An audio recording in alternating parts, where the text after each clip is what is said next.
AAVE is not TikTok slang. And no matter how much these non-black teenagers pick up on the lingo on TikTok, it still does not negate that African American vernacular English is not TikTok slang. It's giving cultural appropriation. You know, the inappropriate or unacknowledged adoption of an element or elements of one's cultural identity by members of another cultural identity. This could be especially controversial when members of a dominant culture appropriate from minority cultures. And for the people in the back, when it comes to cultural appropriation for things that's in the black community, that's not just a white-black binary. We recognize that all cultures are implicated in the fungibility and cultural appropriation of blackness and black people. Sprinkle some nuance in there for the people on this side. You can walk and chew gum at the same time. And acknowledging that cultural appreciation or cultural exchange is a part of human relations or human history, we can also acknowledge how cultural appropriation has literally hurt the cultural exchange and literally hurt how we're able to share ideas, especially when it comes to exploitation and not giving people their credit. Monetary credit. Crediting capital, not just a symbolic tap on the black like I stole these from the blacks over there. Shout out to Elvis Presley.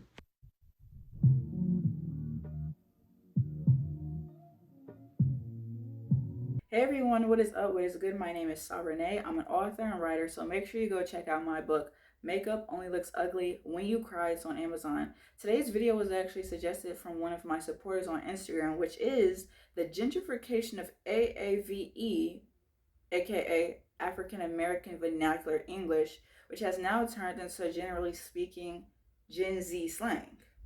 So what we get called ghetto for has now become a generational language. Okay. And see, I'm going to say something that's going to ruffle some feathers, but Black American culture is trendy and will forever be trendy and has been proven to be trendy, not just nationally, but internationally. Also, the problem with that is the fact that people love to take from Black American culture without giving Black American people credit. And the reason being is because people like to pick and choose what part of our culture or what part of our blackness that they want when it benefits them, but take it right back off when it no longer serves them. And that's a detriment and a danger, because I cannot change my blackness. I live in it. But what I get demonized for, you get praised for. And this isn't nothing new. This has been happening for centuries to both Black men, women, and children. It's a tale as old as time. And so my problem is this. It's not that you can't appreciate Black American culture. Just give us our credit. But people love to gaslight Black American people into believing that we're just complaining and whining, like, oh my gosh, you guys still act like we're in the Jim Crow era or even slavery. Like, that stuff is so old. Get over it. It's 2025. Like, come on, everybody says this or everybody dresses this way. Really? So people love to manipulate and gaslight Black people as if we haven't come up or invented or caused any trend or any change within our society, specifically American society especially. And some people even go as low as to say Black American people don't even have a culture. Well, what about basketball? Why is basketball so popular?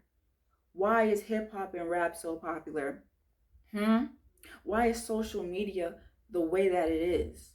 Why do people want to wear lashes the way they do? Why do people want to wear their lip combos sometimes the way that they do? Why do people want to wear their hair and nails the way that they do? And I'm not saying that everything in the world was created and invented by Black American people. Because yes, let's acknowledge that there's other cultures out there. But especially when it comes to American society, we sit there and act as if Black American people don't play a part. They like to treat us as if we're the lowest of the barrel. Meanwhile, take everything that we do and turn it into the highest bidding thing. And again, I know what some people are going to say in the comments, but this is truly dangerous, because what a Black man gets called a thug for, another man gets called masculine and bold and fearless for and strong. What a Black woman gets called ghetto for, another woman gets called unique, innovative, even exotic. But yet I get demonized. Me wearing my hair like this, me having my lips like this, me wearing earrings like this. And I'm not even just trying to make myself an example, but I'm saying, generally speaking, how many times have we had to deal with this as a community, where people demonize us over and over and over again? And not only do they demonize us, but they gaslight us into making us trying to feel like we shouldn't care. Meanwhile, they continue to take and profit. I'm not going to say any names, but there's a whole family that has become a household name, and you guys know what I'm talking about, that benefited off of Black women and our God-given features. They're making millions and billions off of things that Black women have naturally, but not, have you ever heard Black women getting paid off of our natural features? But somebody can take away from our natural features and use it on themselves, and they're making money. If you know, you know. And they're still profiting to this day. But what have Black women got from it? Nothing. Nothing. And so again, the dominant society could say, oh, Black people, y'all just complain. Y'all find anything to complain about. It's not about complaining. It's about the reality of what continues to happen, even in 2025. And if you really want to sit there and say that I'm lying, let's talk about something recent. Lululemon. Why is Lululemon as popular as it is? Because of that song. That has become the song of the summer. Lululemon has been out for decades, but yet is so popular in 2025. And truly speaking, this just goes to prove that what Black American people touch, especially here in America, it turns into gold.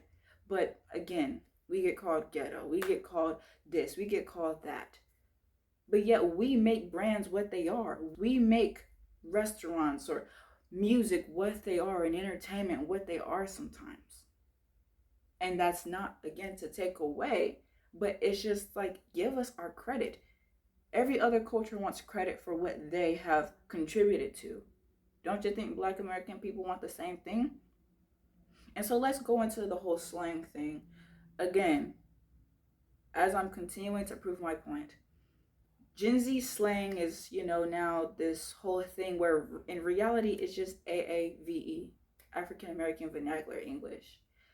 And one of the problems, again, as I've already clearly stated, is the fact that me talking a certain way, I can get perceived as the ghetto Black girl who sounds uneducated, who sounds like she doesn't have an expanded vocabulary.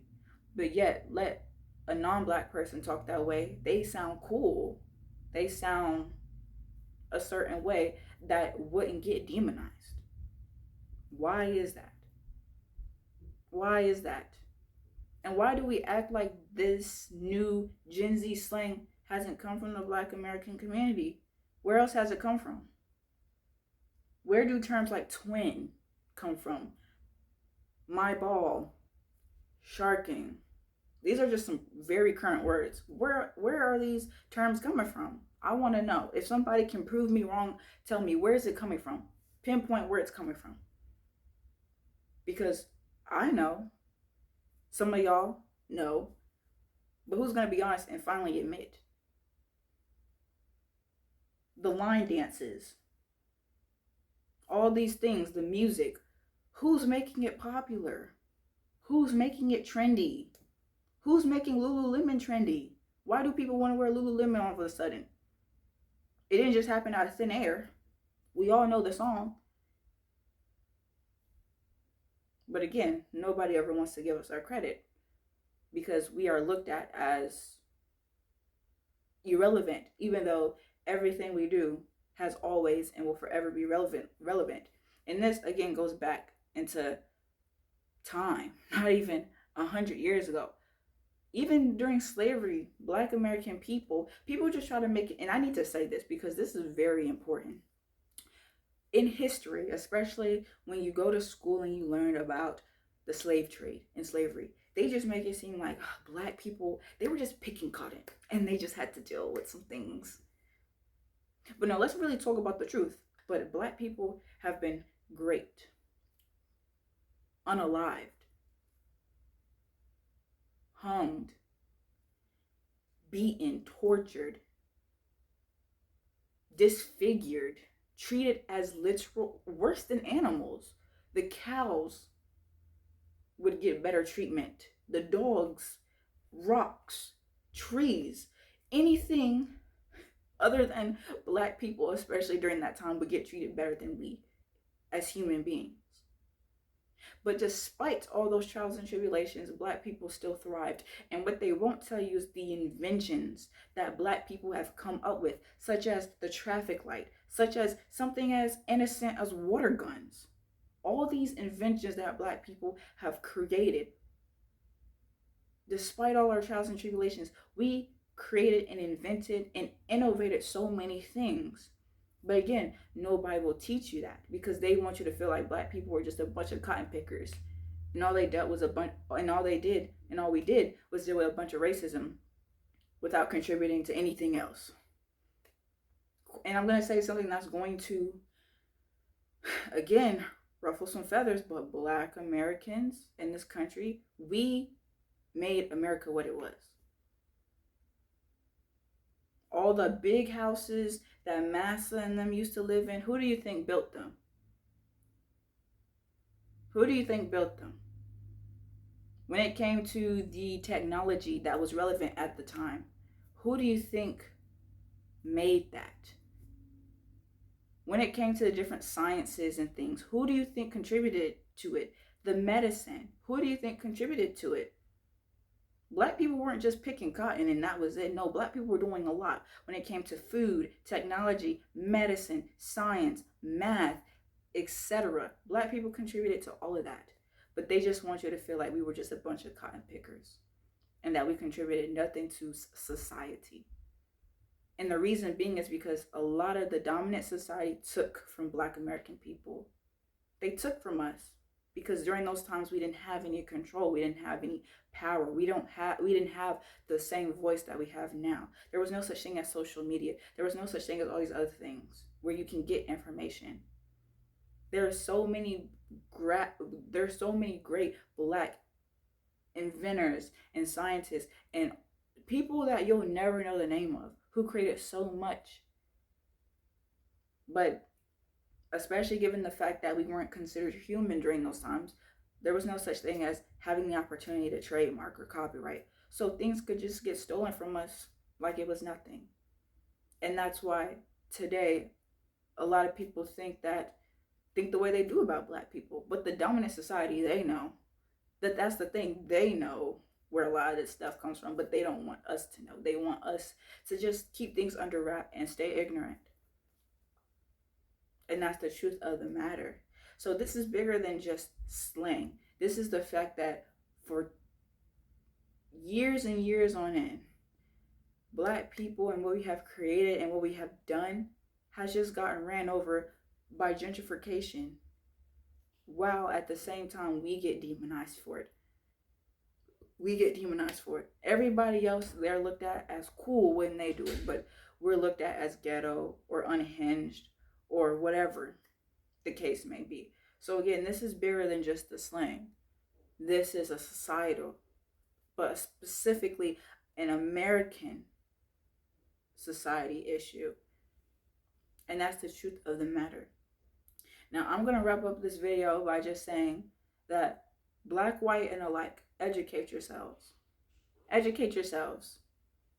And the thing is, it's not our job to try to get people on our side as black American people. It's our job to just stand up and educate ourselves because knowledge is power. There is no power without knowledge. And I'm going to let that sink in. So it's best that you start educating yourself, because if you want to keep getting ran over, stay ignorant.